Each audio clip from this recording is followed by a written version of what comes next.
എല്ലാവർക്കും എൻ്റെ ചാനലായ പനാച്ചിലേക്ക് സ്വാഗതം. ഇന്ന് ഞാൻ ഉണ്ടാക്കുന്നത് പെസഹാപ്പവും പാലുമാണ്. അപ്പോൾ ഇതിനു മുമ്പ് ഞാൻ 2 വീഡിയോ അപ്ലോഡ് ചെയ്തിട്ടുണ്ടായിരുന്നു. പെസഹാപ്പം ചുട്ടെടുക്കുന്നു, പിന്നെ പെസഹാപ്പം ആവിയിൽ വേവിച്ചെടുക്കുന്ന വീഡിയോ ആണ് അപ്ലോഡ് ചെയ്തത്. അപ്പോൾ ഇതിനു മുമ്പ് ഞാൻ ആവിയിൽ വേവിച്ചെടുക്കുന്ന പെസഹാപ്പത്തിൻ്റെ വീഡിയോ ഇട്ടിട്ടുണ്ടായിരുന്നു. അതിൽ ഞാൻ അരി കുതിർത്തിട്ട് നമ്മൾ അരച്ചിട്ടാണ് അന്ന് പെസഹാപ്പം ഉണ്ടാക്കിയിരുന്നത്. അപ്പോൾ ഇത് ഞാൻ ഉണ്ടാക്കുന്നത് ആവിയിൽ വേവിച്ചിരിക്കുന്ന പെസഹാപ്പം തന്നെയാണ്. അപ്പോൾ ഇതിൽ അരി കുതിർത്തിയിട്ട് നമ്മൾ പൊടിച്ചിട്ടാണ് പെസഹാപ്പം ഉണ്ടാക്കുന്നത്. ഇത് എൻ്റെ അമ്മ ഉണ്ടാക്കുന്ന രീതിയിലുള്ള പെസഹാപ്പവും പാലുമാണ് ഇന്ന് ഞാൻ ഉണ്ടാക്കുന്നത്.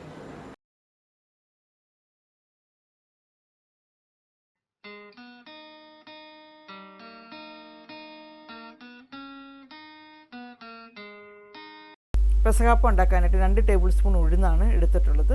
ഉഴുന്ന് വറുത്തിട്ടാണ് പെസഹാപ്പം ഉണ്ടാക്കുന്നത്. ഇപ്പോൾ ചെറിയ തീയിൽ വെച്ചിട്ട് നമുക്ക് ഉഴുന്ന് വറുത്തെടുക്കാം. ഉഴുന്ന് വറുത്ത് വരുമ്പോൾ നല്ലൊരു മണവും വരും. അത് കളറൊന്നും മാറിയിട്ടുണ്ട് ഉഴുന്നിൻ്റെ. ഈ സമയമാകുമ്പോൾ നമുക്ക് ഉഴുന്ന് വേറൊരു പാത്രത്തിലേക്ക് മാറ്റി വയ്ക്കാം.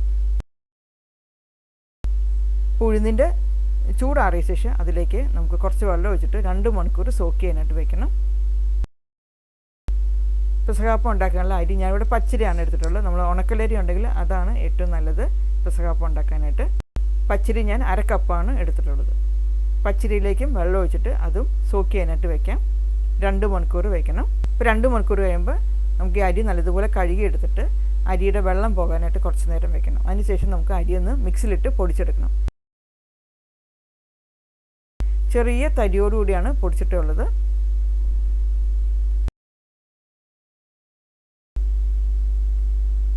ഇപ്പോൾ ചെറിയ തീയിൽ വെച്ചിട്ട് നമുക്ക് അരിപ്പൊടി ഒന്ന് വറുത്തെടുക്കാം.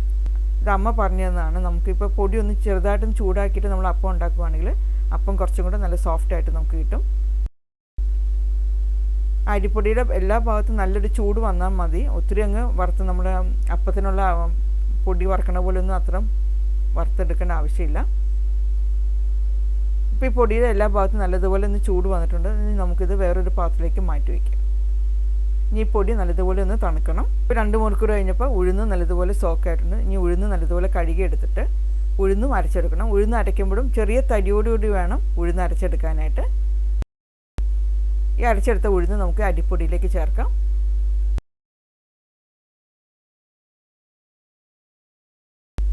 ഞാൻ മിക്സിയുടെ ജാറിലേക്ക് കുറച്ച് വെള്ളം ഒഴിച്ചിട്ട് ആ വെള്ളവും ഉഴുന്നും എല്ലാം കൂടെ നമുക്ക് അരിപ്പൊടിയിലേക്ക് ചേർക്കാം.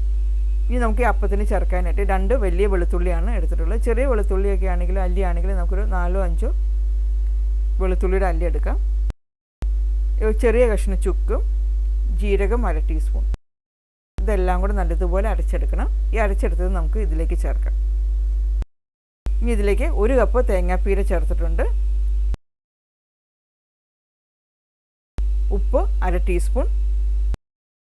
ഇനി ഇതെല്ലാം കൂടെ നല്ലതുപോലെ ഇളക്കി യോജിപ്പിക്കുക.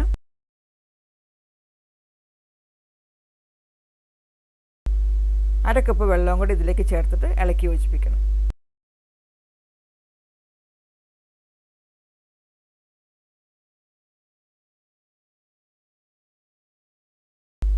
ഞാൻ ഇതിലേക്ക് 1 ടേബിൾ സ്പൂൺ കൂടെ വെള്ളം ചേർത്തിട്ടുണ്ട്.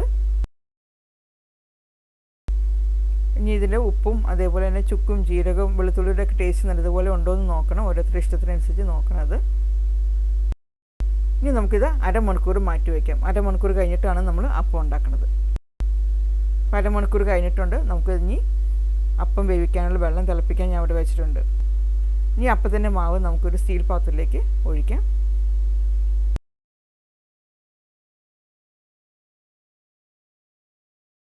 ഇപ്പോൾ നമുക്ക് ഓശാനിക്ക് പള്ളിയിൽ നിന്ന് കിട്ടുന്ന കുരുത്തോലയിൽ നിന്ന് ഒരു ചെറിയ കഷ്ണം ഇവിടെ ഞാൻ മുറിച്ചെടുത്തിട്ടുണ്ട്.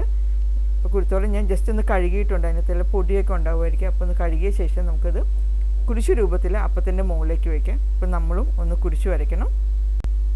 ഇനി ഇത് അടച്ച് വെച്ചിട്ട് ഹൈ ഫ്ലെയിമിൽ ഒരു 5 മിനിറ്റ് വയ്ക്കുക. അതിനുശേഷം തീ കുറച്ച് വെച്ചിട്ട് 15 മിനിറ്റ് മുതൽ 20 മിനിറ്റ് വരെ അപ്പം വേവിച്ചെടുക്കണം. ഈ സമയമാകുമ്പോൾ നമുക്ക് അപ്പത്തിനുള്ള പാലുണ്ടാക്കാം.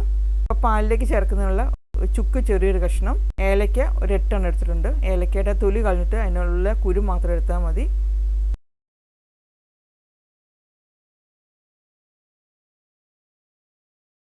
ജീരകം 1/2 ടീസ്പൂൺ.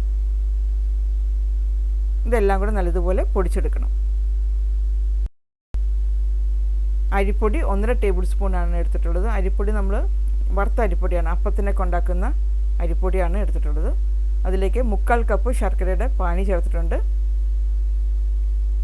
തേങ്ങാപ്പാൽ രണ്ടാം പാലാണ് 1/2 കപ്പ്. തേങ്ങാപ്പാലിൻ്റെ 1-ാം പാൽ 1/2 കപ്പ്. ഇതെല്ലാം കൂടെ നല്ലതുപോലെ ഇളക്കി യോജിപ്പിക്കുക. വേണമെങ്കിൽ ഒരു നുള്ളു വേണമെങ്കിൽ ഉപ്പ് ചേർക്കാവുന്നതാണ്. ഇത് നല്ലതുപോലെ ഇളക്കി യോജിപ്പിക്കണം. ആ അരിപ്പൊടിയുടെ കട്ടയൊന്നും ഇല്ലാത്ത നല്ലതുപോലെ ഇത് ഇളക്കി യോജിപ്പിച്ചിട്ട് ഇനി നമുക്കിത് അടുപ്പത്ത് വെച്ച് കുറുക്കിയെടുക്കാം.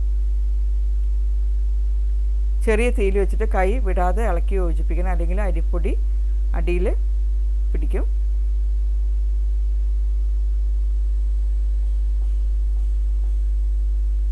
ഇപ്പോൾ ഈ പാൽ അധികം കുറുകി വരുന്നതിന് മുമ്പായിട്ട് നമ്മൾ പൊടിച്ചു വെച്ച പൊടിയുണ്ടല്ലോ, അതിൽ നിന്ന് 1 ടീസ്പൂൺ പൊടി ഞാനിപ്പോൾ ഇതിലേക്ക് ചേർക്കുന്നുണ്ട്. ഇനി നല്ലതുപോലെ ഇളക്കി യോജിപ്പിക്കുക. പൊടിയുടെ ടേസ്റ്റൊക്കെ അതിനകത്ത് വന്നിട്ടുണ്ടോ എന്ന് നോക്കണം. ഇപ്പോൾ പാൽ കുറുകിയിട്ടുണ്ട്. നമുക്കിനി അടുപ്പത്തു നിന്ന് മാറ്റി വയ്ക്കാം. ഇപ്പോൾ 20 മിനിറ്റ് കഴിഞ്ഞിട്ടുണ്ട്. അപ്പോൾ അപ്പവും വെന്തിട്ടുണ്ട്. നമുക്കിനി അപ്പം സ്റ്റീമർ ചെയ്ത് പുറത്തേക്ക് എടുക്കാം.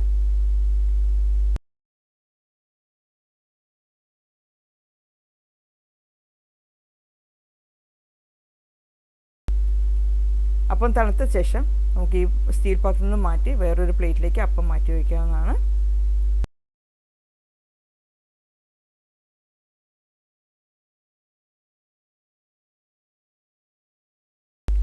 അതുപോലെ പാലും വേറൊരു ഗ്ലാസ്സിലേക്ക് ഒഴിച്ചു വയ്ക്കാവുന്നതാണ്.